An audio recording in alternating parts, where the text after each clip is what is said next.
உங்களுடைய ஒவ்வொரு வார்த்தையும் ரொம்ப வேல்யூபிளான வார்த்தைகளா இருக்கும். அத வந்து சரியான விஷயத்துக்காக மட்டுமே பயன்படுத்துங்க.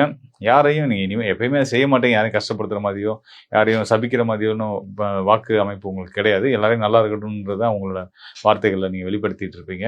அந்த பாசிட்டிவிட்டி இன்னும் மேலும் மேலும் பெருக போகுது. அதன் மூலியமா உங்களுக்கு நல்லது நடக்க போகுது அப்படின்னு தான் நம்ம சொல்லணும். நீங்க உங்களுடைய வார்த்தைய கேட்டு நடக்கிறவங்களுக்கு அவங்களுக்கு நல்லது.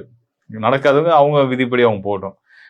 எதுவா இருந்தாலும் நல்ல சிந்தனையோட, நல்ல எண்ணங்களோட நீங்க அடுத்தவங்களுடைய மனசுடைய சங்கடங்கள போக்கக்கூடிய இடத்துல வரக்கூடியதுனால, உங்களுடைய அ பண்புகள் உயர்ந்து நீங்க அதன் மூலியமா சிறப்பா இருக்க போறீங்க. நம்ம 18 சித்தர்கள்ல திருமூலர் வந்து என்ன சொல்லியிருக்காரு அப்படின்னா, இருக்கிறதுலே மிக சிறந்த அறம், ஒரு நல்ல செயல் அப்படின்னா என்ன அப்படின்னு கேட்டிங்கன்னா, கோயில் கட்டி கும்பாபிஷேகம் பண்றதோ, ஏன் ஒரு வாயில்லா ஜீவனுக்கு உணவு குடுக்குறதோ, இல்ல சக மனிதனுக்கு உணவு ஈட்டுறதோ எல்லாம் விட மிக சிறந்த ஒரு அறம் அப்படின்றது வந்து என்னன்னு பார்த்தீங்கன்னா, காயம்பட்டு இருக்கக்கூடிய ஒரு மனசுக்கு ஆறுதலான 4 வார்த்தைகள பேசுறது தான் வந்து உலகின் சிறந்த அறம்னு அவர் சொல்லியிருக்காரு.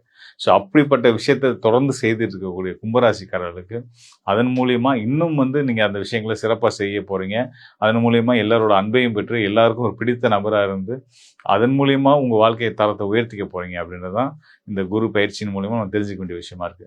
6ஆம் இடத்துல அமரக்கூடிய தனக்காரகனுடைய குரு வந்து பார்த்தீங்கன்னா, உங்களுடைய அது 6ஆம் இடம்ன்றது ருணரோக சத்ரு ஸ்தானம். நோய், எதிரி, கடன குறிக்கக்கூடிய ஸ்தானம். இந்த ஸ்தானத்தில் அமரக்கூடிய சுபகிரகமான குரு பகவான் இந்த விஷயங்கள், அதாவது நோய், எதிரி, கடன் இந்த சார்ந்த விஷயங்கள் எல்லாம் உங்களுக்கு இருக்கக்கூடிய சிக்கல்கள் எல்லாம் தீர்த்துருவாருன்றதை நான் முதல் தெரிவிச்சுக்கிறேன்.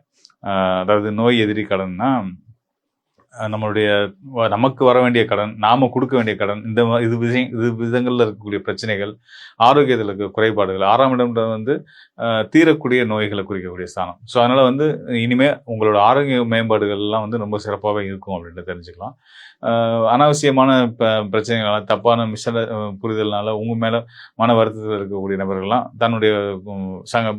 தன்னோட தவறை உணர்ந்து நீங்க சரியா தான் இருந்திருக்கீங்க, நாம தான் உங்களை தப்பா புரிஞ்சுக்கிட்டோம் அப்படின்ற எண்ணத்துக்கு வந்து உங்க மேல மீண்டும் நல்ல மதிப்போட உங்கள்ட்ட நட்பு பாராட்ட வருவாங்க. சந்தோஷமா அதை நீங்க எடுத்துக்கலாம். அதன் மூலியமாவும் நல்ல விஷயங்கள் நடக்கும்.